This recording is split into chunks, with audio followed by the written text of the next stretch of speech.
Un día mamá me puso una tetera roja con agua caliente sobre la mesa mientras me daba la espada y preparaba el biberón.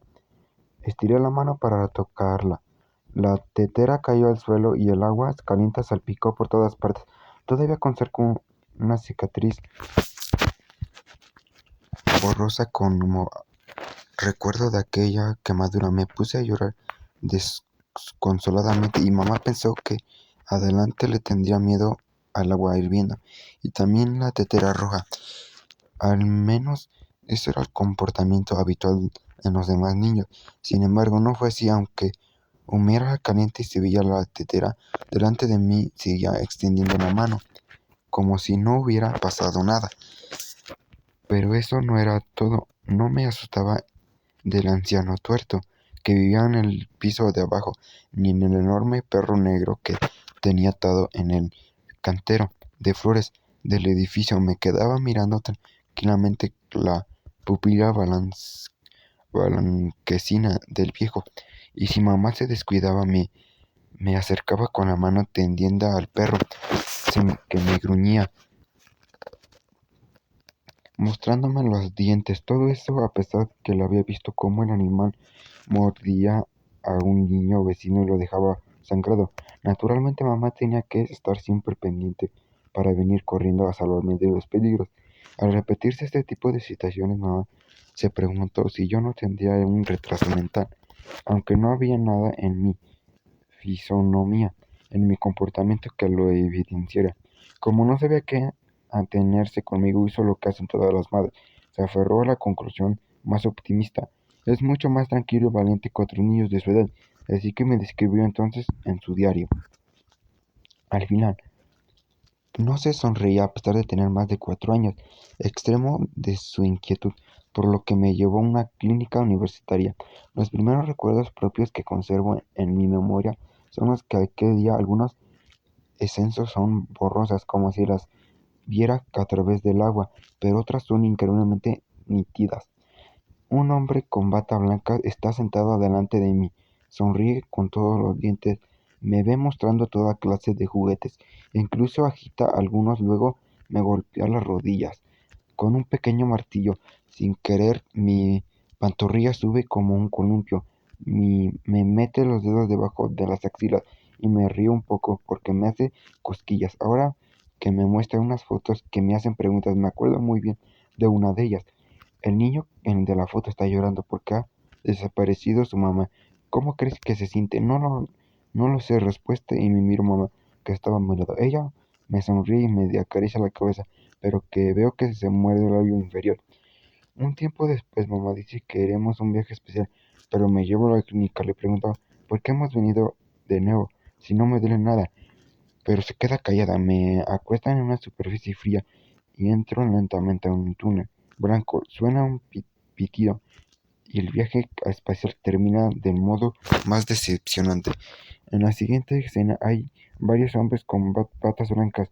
El de más edad le muestra a mamá una imagen borrosa de blanco y negro. Dice que es una foto de mi cabeza. Es evidencia que es mentira, porque no se parece nada, no es nada. Pero mamá parece creérselo, porque no hace más que asentir todo el tiempo. Cada vez que el hombre de más edad dice algo, los otros, que son muchos más jóvenes, toman notas.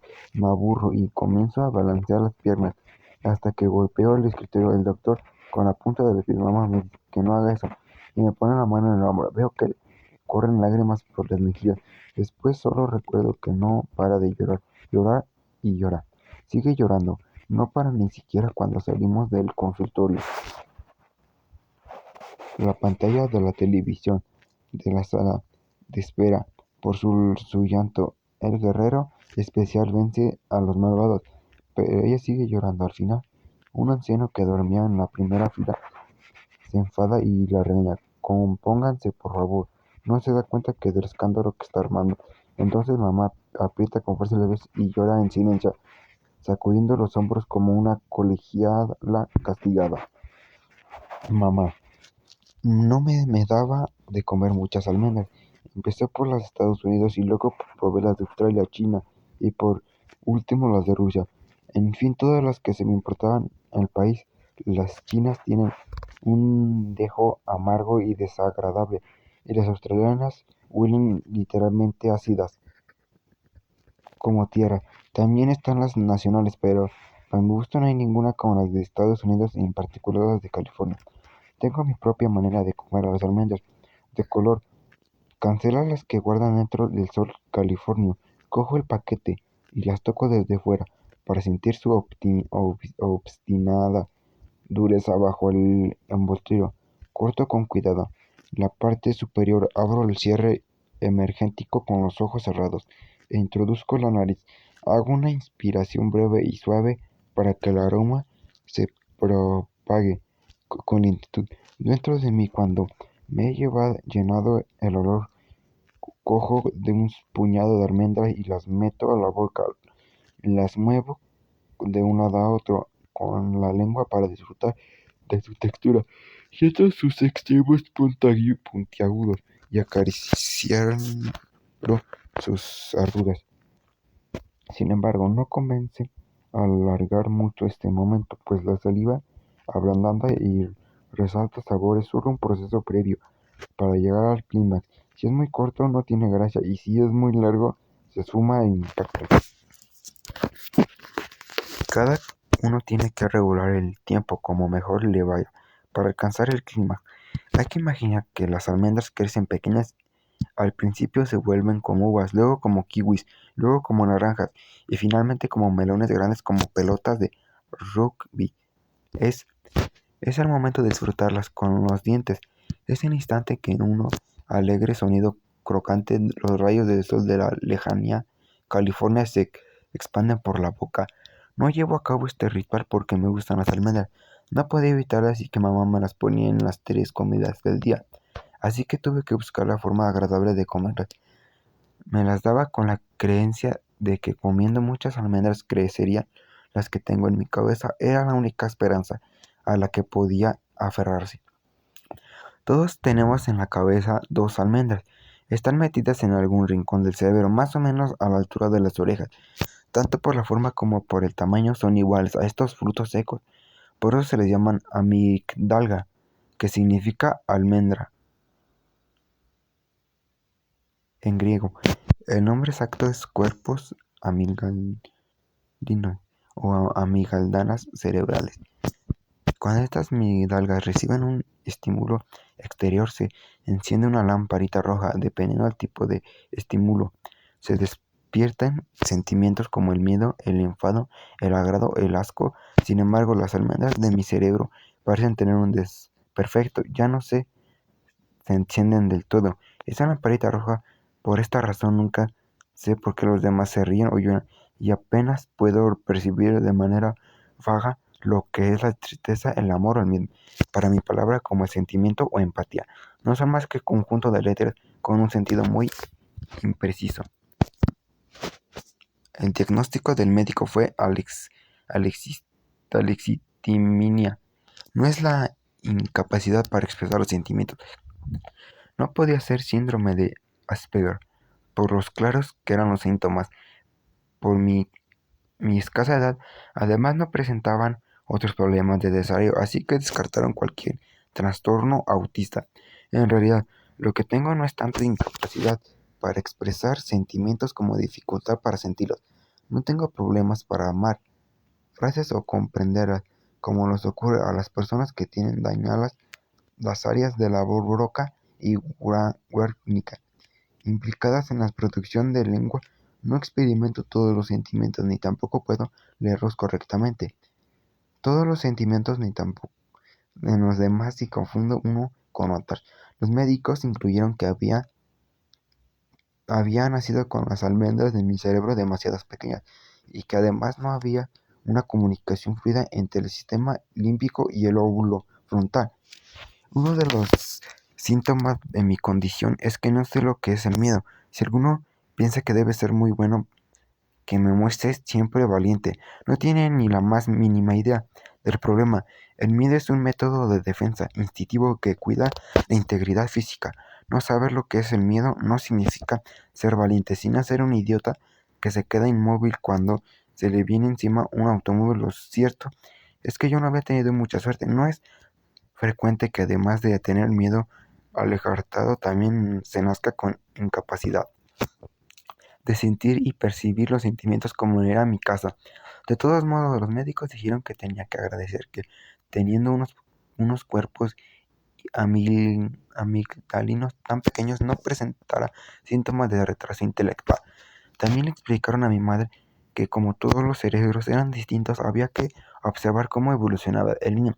Incluso le hicieron una oferta muy atractiva, diciéndole que yo podía contribuir a desvelar los misterios todavía no resueltos del cerebro humano. Si daba su autorización, yo podría participar en un proyecto de investigación a largo plazo, durante los cuales investigadores de la clínica universitaria me sometieron a diversas pruebas médicas a lo largo de mis crecimientos, y luego publicaron los resultados en revistas especializadas. Por supuesto no tendría nada por los gastos de las pruebas, e incluso podría ocurrir que si los resultados lo ameritaban, le pusieran Seum Yungay en mi nombre, una zona del cerebro, tal como había ocurrido con las áreas de Broca y Wernicke. Sin embargo, hartos de los médicos, mamá rechazó el plano de la propuesta.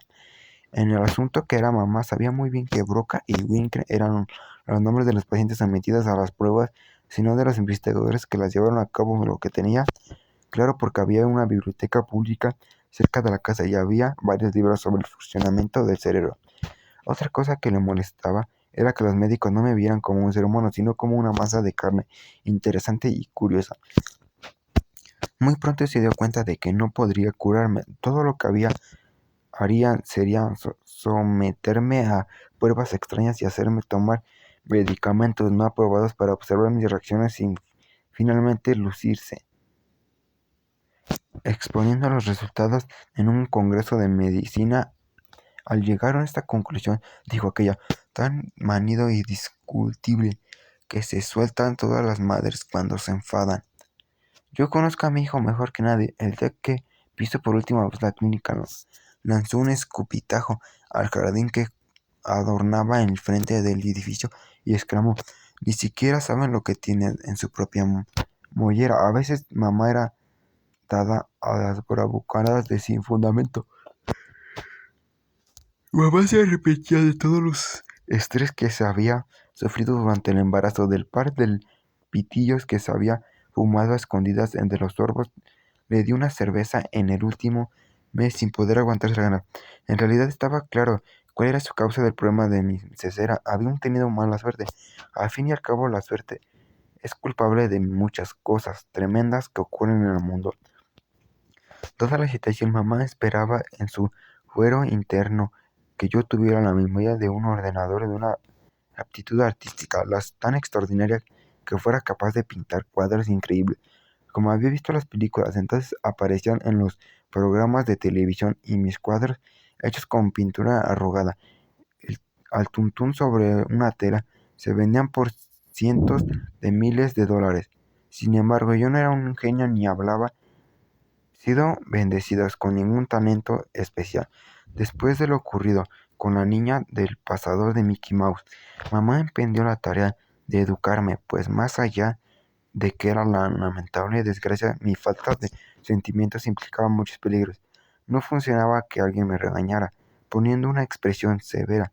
Por ejemplo, para mi edad, difícil de entender que al levantar la voz, gritar o fruncir el entrejo tuviera un significado determinado. En otras palabras, no percibía que detrás de toda la manifestación había un sentido oculto y solo entendía el mundo de manera literal. Lo que hizo mamá fue escribir frases en papelitos de colores y pegarlas a una cartulina del tamaño de un pliego. Las frases que adornaban, que colgó en una pared, eran de este tenor: se acerca un automóvil, quítate del medio o sal corriendo. Se acerca una persona, hazte un lado para no chocarte. El otro sonríe del mismo modo. Debajo de todo había puesto, solución más cómoda es poner siempre la expresión más parecida a la de la otra persona. Sin embargo, era una oración demasiado complicada para mí, que acababa de cumplir 7 años. La situación que ejemplificaban las frases del cartel eran interminables. Mientras los chicos de mi edad memorizaban la tabla de multiplicar, yo aprendí aquellos ejemplos como si fueran los años de reino de los monarcas de la dinastía joseo y las hacía coincidir con la recomendación pertinente. Por supuesto, mamá me preguntaba la lección periódicamente para comprobar que los había aprendido las reglas sociales y que el resto de las personas adquirían de manera instintiva y sin ninguna dificultad. Yo tenía que estudiarme la memoria una por una. La abuela sacudía la cabeza, dudando de que este tipo de educación memorística fuera a dar resultados, pero de todas maneras recordaba las flechas para el cartel.